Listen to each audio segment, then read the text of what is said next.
Paul, affaire Benalla, épisode 3858, un document choc que vient de publier Mediapart, un enregistrement sonore hallucinant d'Alexandre Benalla. Ouais, la semaine dernière, Fabrice Sarfi était ici, à cette table, et il nous avait prévenu. Je peux d'ores et déjà vous dire qu'il va y avoir des nouvelles révélations dans Mediapart. C'est l'art du teasing de Mediapart. On commence. Abonnez-vous.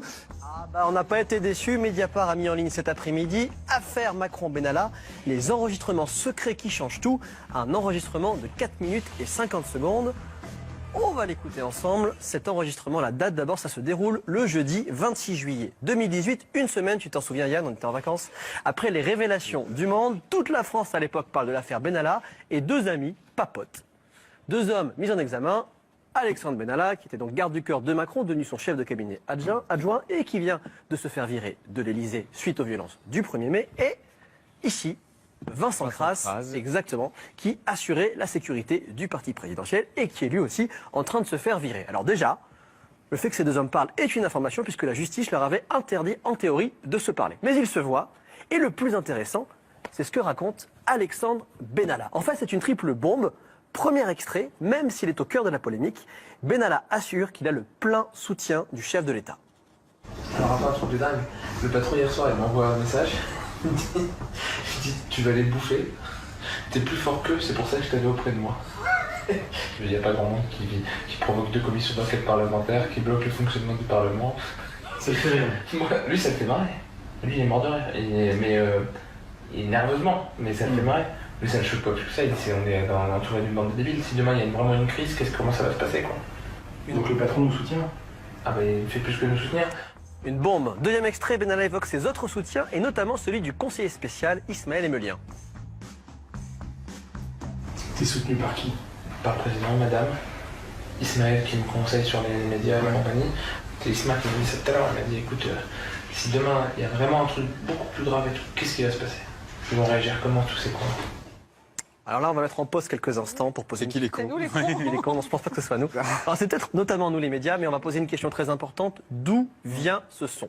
On ne sait pas qui a enregistré. On ne sait pas si c'est Alexandre Benalla, on ne sait pas si c'est Vincent Kras, on ne sait pas si c'est la police qui les a mis sur écoute. On a demandé à Fabrice Sarfi qui nous a répondu secret des sources. C'est bien normal, donc on ne sait pas d'où ça vient, mais on sait que c'est du lourd. Et avant d'écouter le troisième extrait, souviens-toi de l'audition d'Alexandre Benalla au Sénat, c'était lundi dernier, et il est interrogé sur les liens entre son ami Vincent Kras et un homme d'affaires russe.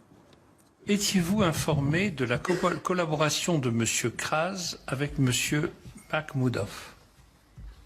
Alors, je sais que M. Kras a eu des activités professionnelles. Tout ce que je peux vous affirmer aujourd'hui, c'est que je n'ai jamais contribué à une quelconque négociation, conclusion, et que je n'ai jamais été intéressé au moindre contrat que M. Kras a pu passer avec qui que ce soit d'ailleurs, et encore moins cette personne.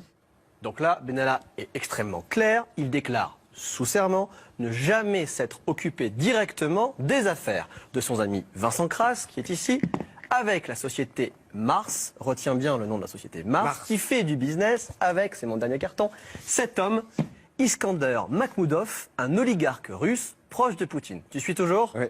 Makhmoudov fait donc du business avec Mars, qui est officiellement géré par Vincent Kras. Et Benalla a juré la semaine dernière qu'il ne savait rien. Maintenant qu'on a toutes ces infos, on retourne le 26 juillet et on écoute notre troisième et dernier extrait. Il y a la brigade financière qui a ouvert une enquête sur la boîte, sur Marc. Ils cherchent tout de toute façon. Donc faut changer de portage pour faire ce qu'on avait prévu de faire il y a 3 semaines. Il faut faire changer le nom faut que tu disparaisses de la boîte. Donc faut qu'on trouve un mec. Et avant qu'on fasse ça, on aura sorti l'argent de la boîte et on va se démerder. On va aller au Maroc et au Sénégal, on va s'éclater. Voilà. C'est du très très lourd comme je te disais. Donc d'après, je te résume une dernière fois. Benalla était donc bien aux manettes a priori de l'entreprise Mars. Et maintenant, la question, c'est de savoir, est-ce que Alexandre Benalla, un employé de l'Élysée, quel est le lien financier entre cet homme, un employé de l'Élysée, et ce proche de Vladimir Poutine? Nous avons évidemment offert un droit de réponse à tout le monde. J'ai joint cet après-midi Alexandre Benalla et Ismaël Emelien. Aucun n'a souhaité nous répondre. Merci Paul.